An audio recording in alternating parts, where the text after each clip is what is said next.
മഹാലക്ഷ്മി സീരിയലിൻ്റെ വരാൻ പോകുന്ന എപ്പിസോഡിൻ്റെ റിവ്യൂയിലേക്ക് എല്ലാവർക്കും സ്വാഗതം.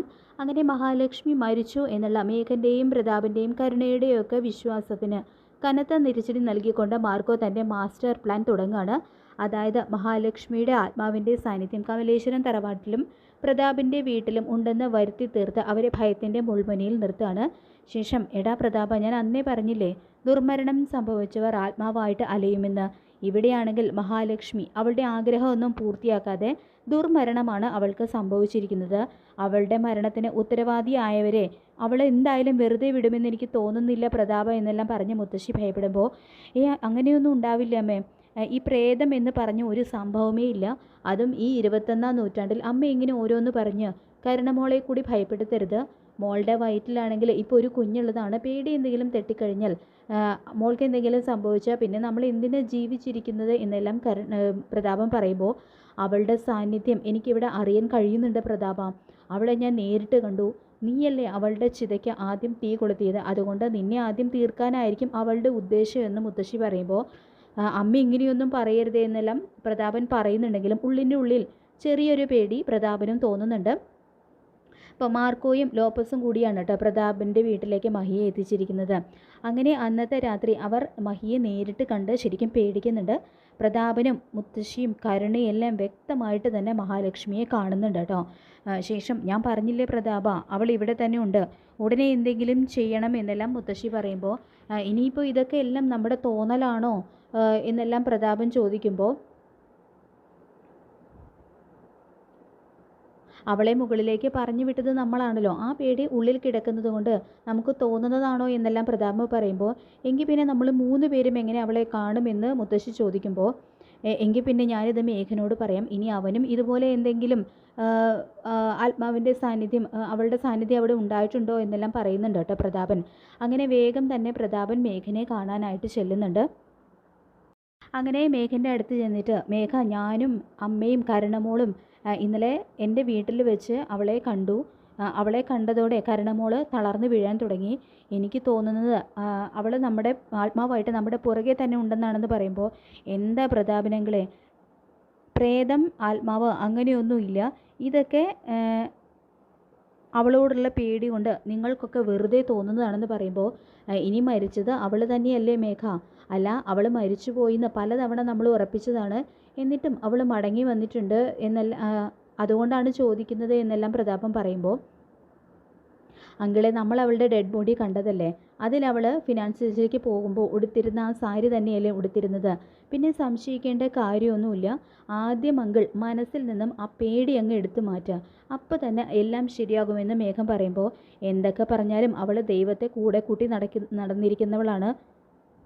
പലതവണ നമ്മളവളെ കൊല്ലാൻ നോക്കിയിട്ടും അവൾ അത്ഭുതകരമായിട്ട് രക്ഷപ്പെട്ടിട്ടുണ്ട്. അതുകൊണ്ടാണ് അങ്ങനെ സംശയിക്കുന്നത് എന്നെല്ലാം പ്രതാപൻ പറയുമ്പോൾ, അന്നൊക്കെ അവളെയും കണ്ണനെയും രക്ഷിച്ചു കൊണ്ട് പോകാനായിട്ട് ആ മാർക്കോ എന്ന് പറയുന്നവൻ എത്തി. പക്ഷേ ഗോഡൗണിൻ്റെ പരിസരം നമ്മളും കണ്ടതല്ലേ, വിജനമായിട്ടുള്ള പ്രദേശമാണ് അവിടെ. അവിടേക്ക് ആർക്കും അങ്ങനെ പെട്ടെന്നൊന്നും എത്തിപ്പെടാൻ കഴിയില്ല. പിന്നെ ആ മാർക്കോ പിന്നെയല്ലേ മാർക്കോ, ഗുണ്ടകൾ അവളെ കൊന്നുകളഞ്ഞു, നമ്മൾ അവളുടെ ഡെഡ് ബോഡി കത്തിച്ചു, ഇനി ബാക്കിയെല്ലാം വരുന്നിടത്ത് വെച്ച് കാണാമെന്ന് തന്നെ പറയുന്നുണ്ട് കേട്ടോ മേഘൻ.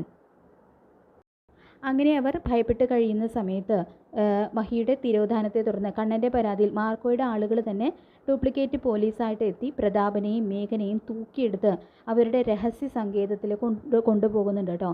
എന്നിട്ട് 2 പേരെയും അവിടെ വെച്ച് ഇടിച്ച് പഞ്ചറാക്കുന്നുണ്ട്. ഇതൊന്നും മാർക്കോയുടെ ആളുകളാണെന്ന് പ്രതാപനും മേഘനും മനസ്സിലാകുന്നില്ല. ഒറിജിനൽ പോലീസ് തന്നെയാണെന്നാണ് കേട്ടോ അവർ കരുതുന്നത്. അങ്ങനെ പോലീസിന് മുന്നിൽ വേറെ വഴിയില്ലാതെ അവർ കുറ്റസമ്മതം നടത്തുന്നുണ്ട്. പ്രതാപനാണെങ്കിൽ ഒട്ടും തന്നെ അവരുടെ മുന്നിൽ പിടിച്ചു നിൽക്കാനായിട്ട് കഴിയുന്നില്ല.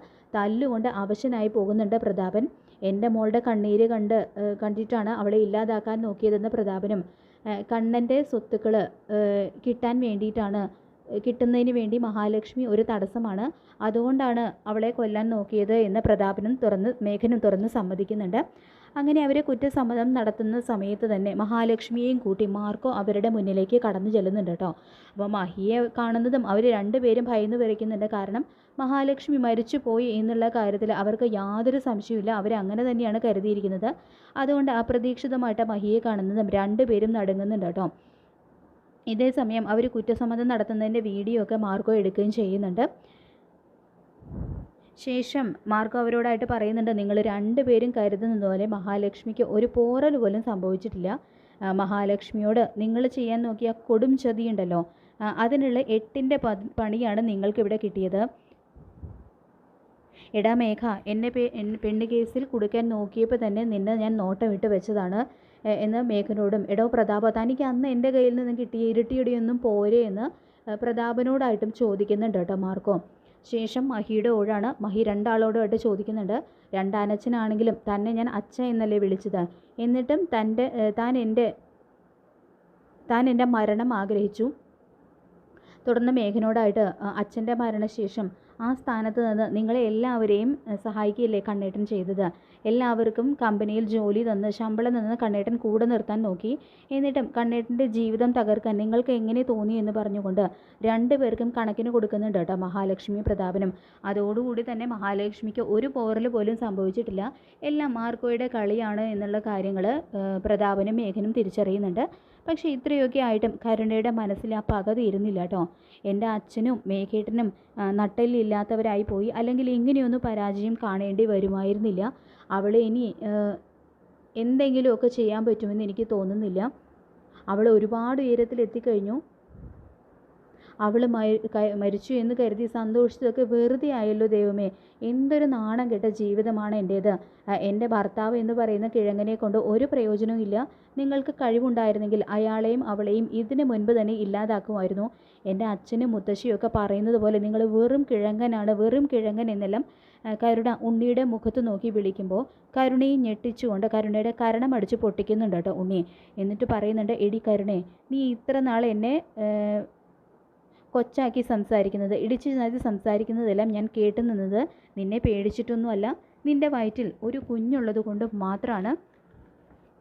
പിന്നെ മഹാലക്ഷ്മി, എൻ്റെ ഏട്ടത്തി, അവരിത്തവണയും ജീവനോട് തിരിച്ചു വന്നിട്ടുണ്ടെങ്കിൽ അത് നിൻ്റെയും അച്ഛൻ്റെയും കഴിവുകോട് കൊണ്ടൊന്നുമല്ല, എന്തോ ഒരു ദൈവിക ചൈതന്യം അവരിൽ ഉള്ളത് കൊണ്ട് മാത്രമാണ്. മഞ്ജുവും മേഘേട്ടനെ കുറിച്ച് ചില കാര്യങ്ങൾ എന്നോട് സൂചിപ്പിച്ചിരുന്നു. അമ്മ രണ്ടാണെങ്കിലും ഞങ്ങൾ 3 പേരും ഒരച്ഛൻ്റെ മക്കളാണ്. അതുകൊണ്ട് ഇനി കണ്ണേട്ടനും ഏട്ടത്തെയും പറയുന്നത് പോലെ ജീവിക്കാനാണ് ഞാൻ തീരുമാനിച്ചിരിക്കുന്നത്. നിനക്ക് ഇഷ്ടമുണ്ടെങ്കിൽ എന്നോടൊപ്പം കഴിയാം, ഇല്ലെങ്കിൽ നിനക്ക് നിൻ്റെ വീട്ടിലേക്കോ മുത്തശ്ശിയുടെ വീട്ടിലേക്കോ പോകാമെന്ന് കരുണയുടെ വായടപ്പിച്ചുകൊണ്ട് ചുട്ട മറുപടി കൊടുക്കുകയാണ് കേട്ടോ ഉണ്ണി ചെയ്യുന്നത്. അങ്ങനെ മഹാലക്ഷ്മി സീരിയലിൻ്റെ വരാൻ പോകുന്ന ത്രില്ലിംഗ് ആയിട്ടുള്ള ഈ ഒരു എപ്പിസോഡിനായിട്ട് നമുക്ക് കാത്തിരിക്കാം. ഇഷ്ടപ്പെട്ടെങ്കിൽ ലൈക്ക് ചെയ്യുക, ചാനൽ കൂടി ഒന്ന് സബ്സ്ക്രൈബ് ചെയ്യുക. താങ്ക്